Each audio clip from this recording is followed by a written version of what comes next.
Shalom jemaat yang terkasih, bangkit dan bercahayalah. Senang sekali kembali berjumpa dengan Bapak Ibu Saudara sekalian. Saya percaya hari ini adalah hari yang diberkati Tuhan.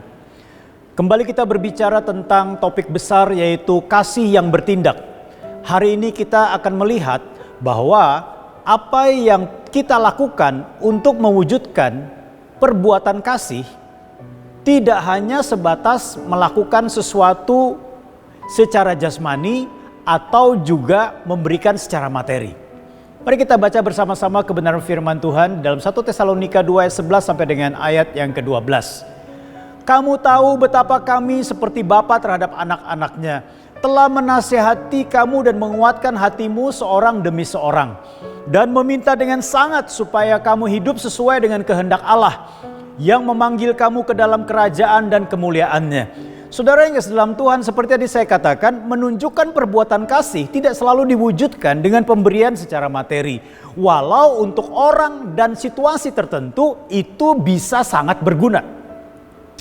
Tetapi memberi perhatian, bahkan membapai secara rohani, saya mau katakan juga merupakan bagian dari tindakan kasih.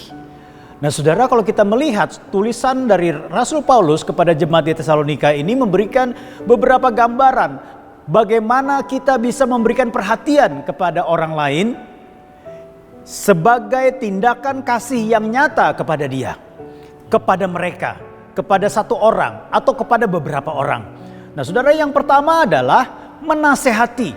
Kenapa nasihat begitu penting dalam kehidupan seseorang? Ya, Amsal berkata, kemenangan ditentukan oleh penasehat yang banyak. Berarti di dalam nasihat ini ada strategi, di dalam nasihat ini ada antisipasi, di dalam nasihat ini ada dorongan, di dalam nasihat ini juga ada jalan keluar yang diberikan.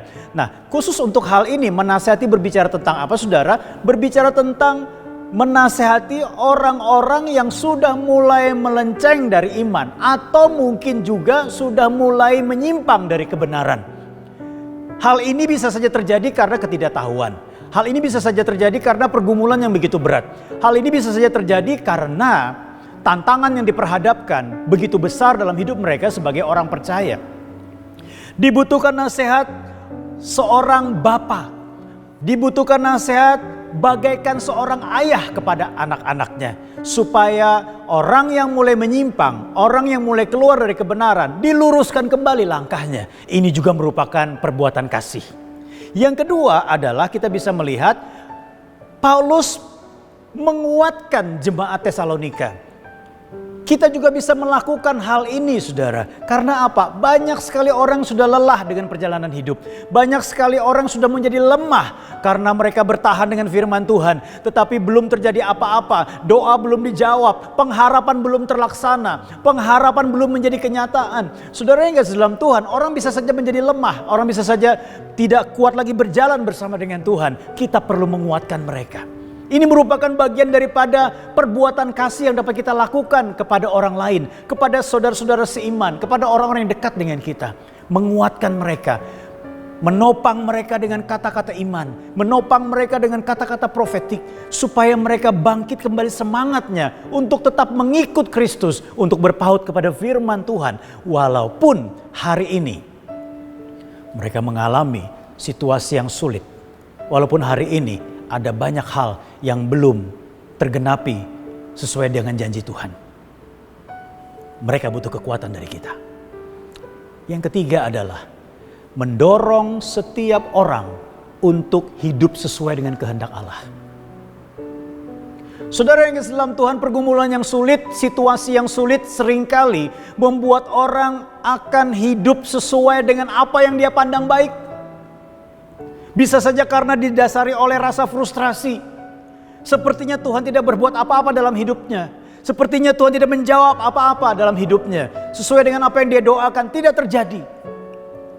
Disinilah dibutuhkan dorongan supaya tetap hidup selaras sesuai dengan kehendak Allah. Ini juga merupakan perbuatan kasih yang dibutuhkan oleh orang-orang sekeliling kita. Maukah saudara hari ini mengambil bagian ini? Untuk bertemu dengan orang-orang yang membutuhkan nasihat, membutuhkan kekuatan, membutuhkan dorongan untuk tetap berjalan di dalam jalannya Tuhan, untuk tetap hidup selaras dengan kehendak Tuhan. Itu juga perbuatan kasih.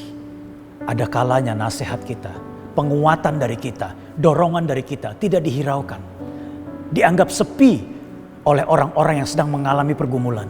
Tetapi dengar baik-baik, apa yang kau lakukan dengan kasih, apa yang kau lakukan sesuai dengan apa yang Tuhan kehendaki, Tuhan akan mendukung dan meneguhkannya.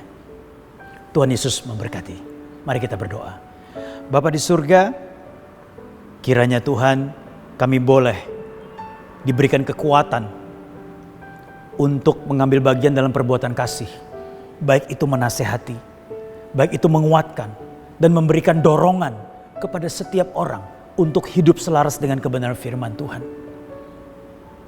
Beri kami kekuatan untuk bersabar dan terus melakukannya, karena kami percaya Tuhan melawat setiap orang yang bertemu dengan kami. Dan ketika firman-Mu disampaikan melalui penguatan, melalui nasihat, melalui dorongan, firman itu ya dan amin. Firman itu pasti menjadi berkat bagi orang yang kami temui. Terima kasih Bapa di surga. Kami percaya sepanjang hari ini diberkati Tuhan dan penyertaan Tuhan sempurna dalam hidup kami. Dalam nama Tuhan Yesus kami berdoa. Amin. Tuhan Yesus memberkati kita semua.